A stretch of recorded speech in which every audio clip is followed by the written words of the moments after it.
This railway shouldn't exist. Engineers said it was impossible. The desert they called the Sea of Death swallows everything. Temperatures swing from -20 to +40 degrees Celsius. Sandstorms rage for over 200 days a year.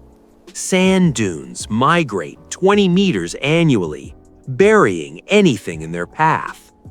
But China didn't just build a railway through this nightmare. They built a 2,712-kilometer loop around the world's second-largest shifting sand desert. And they elevated massive sections of it on bridges, letting the desert flow beneath the trains. This is the Taklimakan Desert Railway Loop, the world's first, the world's only. And the engineering behind it is absolutely insane.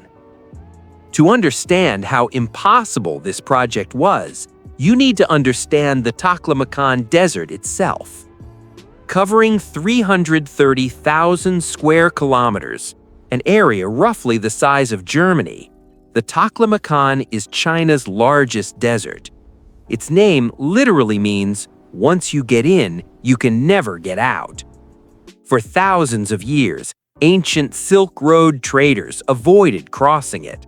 Instead, they risked their lives traveling around its edges, through scattered oasis towns like Kashgar, Hotan-Ruoqiang. The desert is a death trap. Over 85% is made up of shifting sand dunes that can reach heights of up to 300 meters. That's as tall as the Chrysler Building. These dunes aren't stationary. Wind moves them constantly, with some dunes migrating 20 meters every single year. The climate is equally brutal. Summer temperatures soar above 40 degrees Celsius, with the sand surface itself reaching a scorching 70 degrees Celsius. In winter, temperatures plummet to -20 degrees. And throughout the year, violent sandstorms occur more than 200 days annually, with winds carrying not just sand, but also pebbles at hurricane speeds. For decades, this desert was considered unconquerable for railway construction, until 2018, when China decided to do the impossible. The Taklimakan Desert Railway Loop isn't one railway. It's a 2,712-kilometer ring connecting 4 different railway segments. The final and most challenging piece was the Hotan-Ruoqiang Railway, 825 kilometers of track, running along the southern edge of the desert. Construction began in December 2018. But here's what makes this insane. 534 kilometers, that's 65% of the entire line, runs directly through areas prone to severe sandstorms and shifting dunes.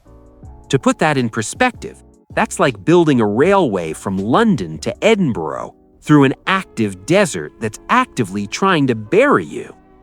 The railway had to cross terrain ranging from sea level to elevations of 5,000 feet. It had to navigate through areas with temperatures swinging 60 degrees Celsius between seasons. And it had to do all this while protecting both the railway and the fragile desert ecosystem. The solution? Engineering on a scale never attempted before.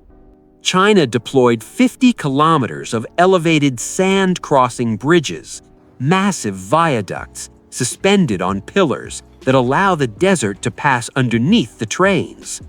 They built 434 prefabricated bridge piers, each manufactured in factories and assembled on-site to overcome the desert's water scarcity. They created 50 million square meters of grass grids, that's equivalent to 7,000 soccer fields, and planted 13 million trees and shrubs along the route. And they did all this while working in one of the most hostile environments on Earth. The biggest challenge wasn't just building a railway, it was keeping it from being buried alive. Sand is the enemy. When wind blows across the desert, it carries billions of tons of sand particles. If that sand accumulates on the tracks, two things happen. First, the railway bed hardens and becomes unsafe. Second, the tracks get buried completely, making train operation impossible. So Chinese engineers created 5 massive sand-crossing bridges, the longest being the Nia River Grand Bridge at 18.6 kilometers. That's longer than the Mackinac Bridge in Michigan.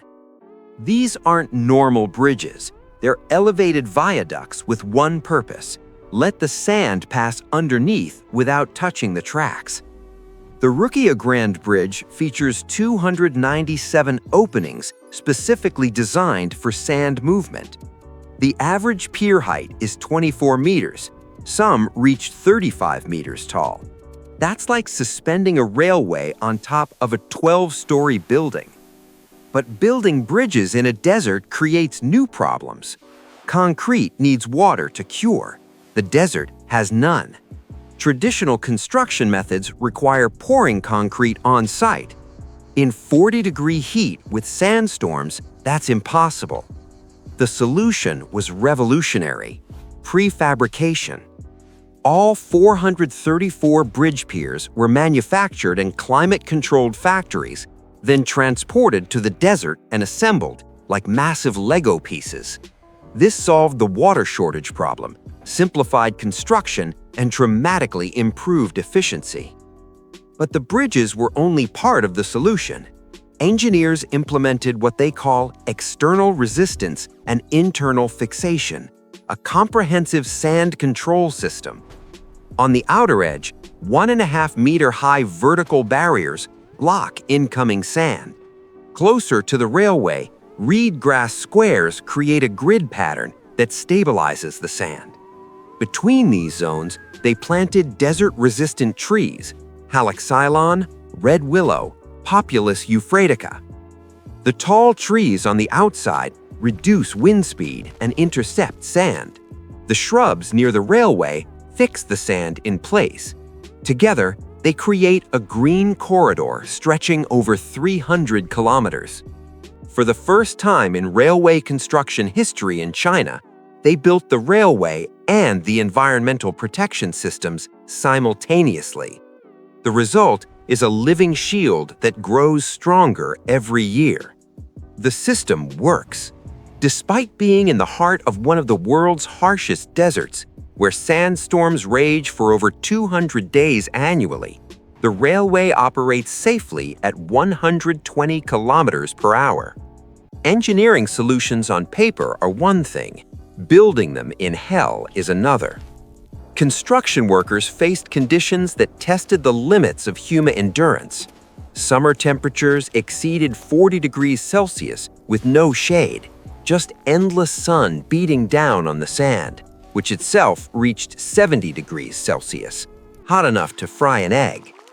In winter, temperatures dropped to minus 20 degrees Celsius.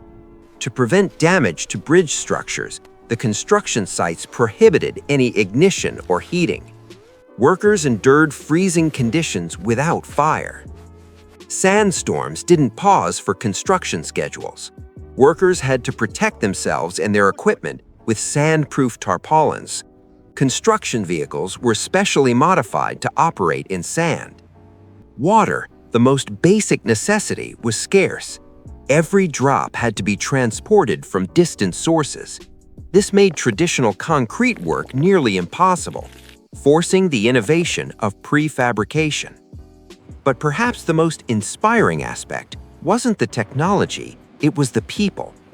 Workers like Dersun Memenen of Chiemo County spent 7 months building the railway through his homeland.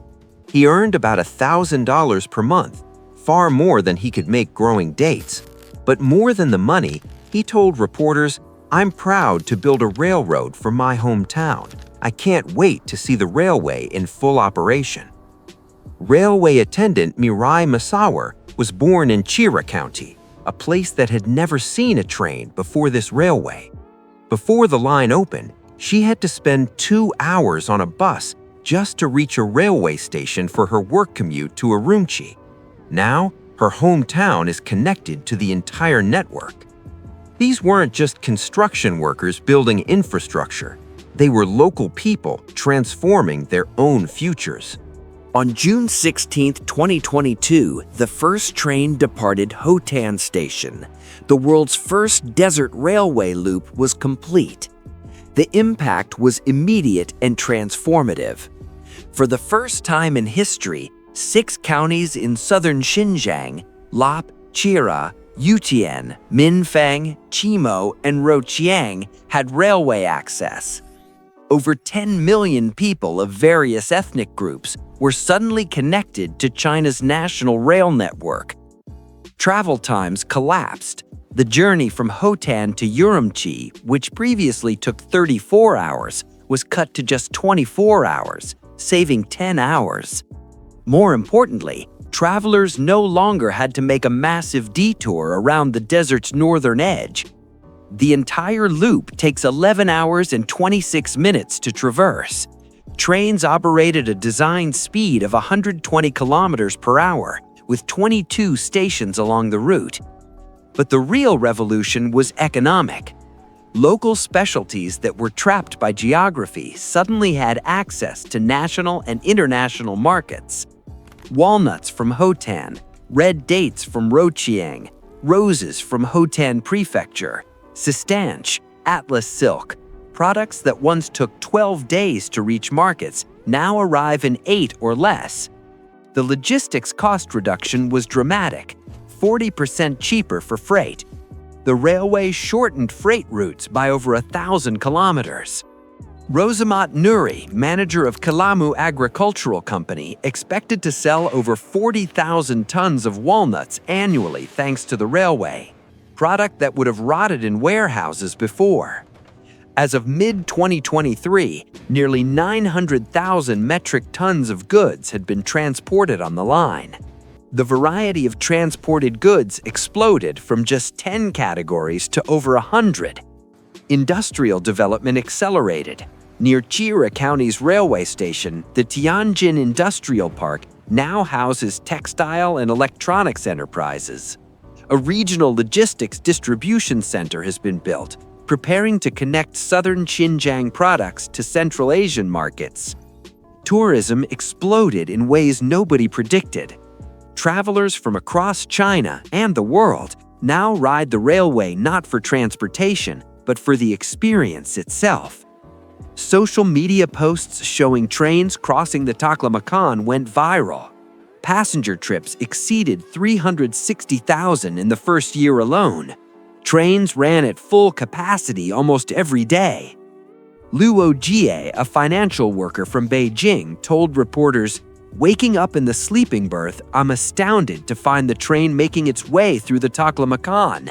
The sand dunes on both sides are like waves in the ocean, and it almost feels like I'm traveling on a ship."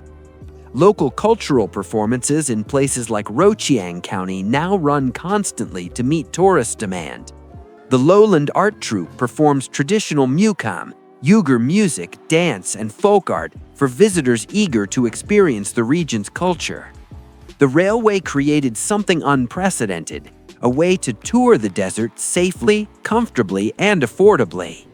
This railway is more than an engineering achievement. It's a statement about what's possible.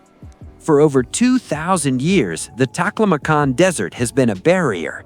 Ancient Silk Road merchants risked their lives to avoid it. Kingdoms buried beneath its sands served as warnings. Nature cannot be conquered. But the Taklimakan Railway Loop didn't conquer the desert. It learned to coexist with it.